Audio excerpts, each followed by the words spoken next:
네, 여러분 안녕하세요. 가을바람입니다. 오늘의 컨텐츠는 흥미로운 인물 이야기, 조 바이든 편입니다.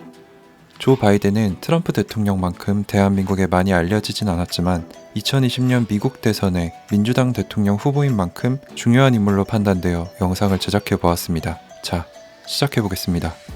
먼저 그의 생애입니다. 조 바이든의 풀네임은 조지프 로비네트 바이든 주니어입니다. 1942년 11월 20일 미국 펜실베니아주 스크랜튼에서 태어났으며 현재 만 77세입니다. 조 바이든의 집안은 아일랜드 계통이며 종교적으로는 카톨릭입니다. 그는 아버지 조지프 바이든 시니어와 어머니 캐서린 바이든 사이에서 태어난 장남입니다.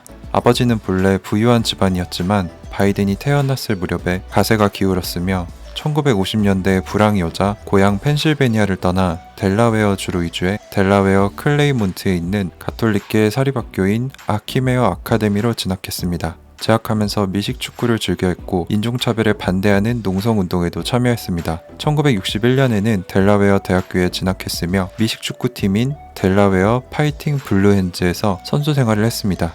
정치학 전공이었는데 성적은 별로 좋지 않아 688명 중 506등으로 졸업했지만 벼락치기 재능이 있었는지 뉴욕주의 명문 사립대학인 시라큐스 대학교 로스쿨에 진학했습니다. 로스쿨 재학 중에는 인용을 날림으로 하다가 표절 시비를 일으키기도 했습니다. 1966년 로스쿨에 함께 재학 중이던 네일리어 헌터를 만나 결혼하고 2남 1녀를 두었습니다. 또한 베트남 전쟁에는 참전하지 않았는데 천식 때문이라고 합니다. 자, 이제 그의 정치 활동에 대해서 얘기해 보도록 하겠습니다. 조 바이든은 1969년 변호사 활동을 시작하고 1970년 델라웨어주의 뉴캐슬 카운티의 카운티 의회 의원이 되었습니다. 그리고 1972년에 민주당 소속으로 델라웨어 상원의원 선거에 출마합니다.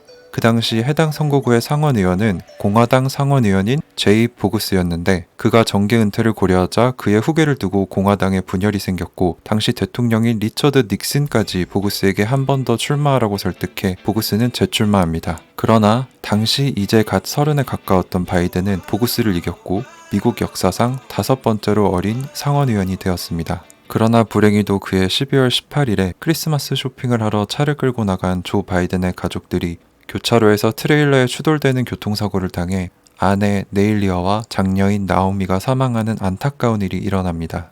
바이든은 상원의원 생활을 하며 1977년에 영어교사 질 제이콥스와 재혼합니다. 두 사람 모두 재혼이었습니다. 그리고 1988년에는 목통증이 심해져 월터 리드 육군병원에 입원해 수술을 받았습니다. 뇌동맥류가 파열된 탓에 그는 사경을 헤맸지만 7개월 만에 재활해 정계에 복귀했습니다. 1988년에는 당시 역대 두 번째로 젊은 나이로 민주당 대통령 후보 경선에 출마했습니다. 젊은 이미지로 베이비 붐 세대의 지지를 받으며 유력 후보 중 한 명이었지만 영국 노동당 당수 연설을 표절했다는 의혹 때문에 결국 경선을 포기했습니다. 그는 1973년부터 2009년까지 무려 36년 동안 델라웨어의 연방 상원의원으로 일했습니다. 주로 외교 분야에서 활동했고 코소보 문제에 특히 많이 관여했습니다. 코소보 문제 당시에 미군이 적극적으로 개입해야 한다고 주장했는데 이례적으로 자신의 의견에 동조하는 공화당 의원인 존 맥케인과 결의서를 통과시키기도 했습니다. 1991년 걸프전 당시에는 반대표를 던졌지만 2003년 조지 워커 부시가 이라크를 침공할 때는 용인했고 대신 사담 후세인의 제거에는 반대했습니다. 조 바이든은 2008년 민주당 대통령 경선에 출마하였으나 조기에 탈락할 조짐이 보였고 결국 아이오와 코커스에서 5위로 참패한 후 경선 중단을 선언했습니다.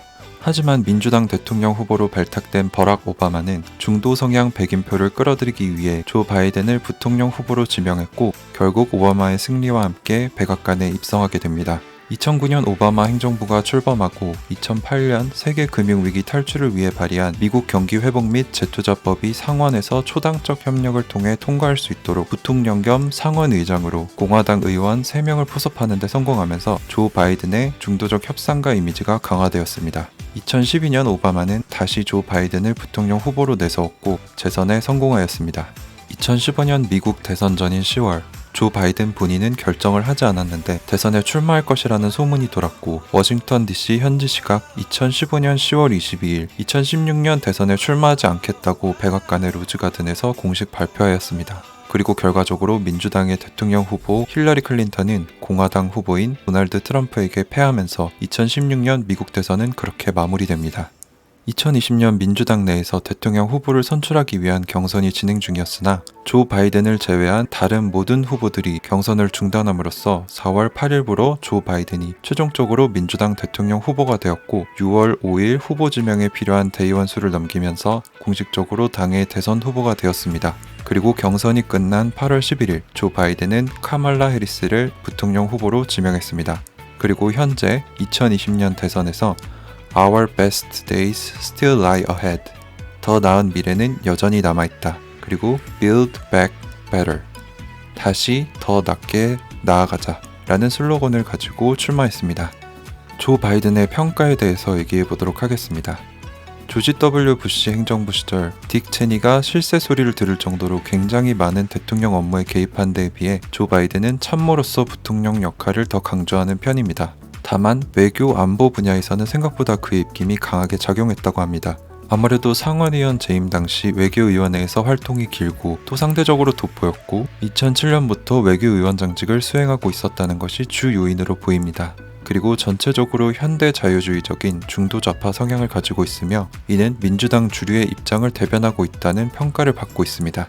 또한 2020년 7월 중순에 조 바이든은 본인이 미국 대통령으로 당선될 시에 차후 4년간 2조 달러를 들여 청정 에너지 인프라 구축을 통해 100만 개의 일자리를 창출하고 2035년까지 미국 전력 분야의 이산화탄소 배출량을 제로로 만들겠다고 선언했습니다. 그리고 이 2조 달러는 트럼프 대통령이 당선되며 감면한 법인 세율의 재인상과 재정 지출로 충당할 것이라고 밝혔습니다. 비록 인종차별 논란, 우크라이나 논란, 불쾌한 신체 접촉 논란, 정신건강 논란 등 여러 논란에 시달리고 있지만 오랜 정치 생활을 해왔고 부통령직을 2번이나 수행한 그의 노련함은 얕잡아보기 힘들 것 같습니다. 이제 한 달도 남지 않은 11월 3일 미국 대통령 선거, 과연 조 바이든 후보는 당선에 성공할 수 있을까요? 자, 조 바이든의 생애와 그의 정치적 커리어, 그의 평가 얘기는 여기까지입니다. 이상 흥미로운 인물 이야기, 조 바이든 편 여기서 마치도록 하겠습니다. 감사합니다.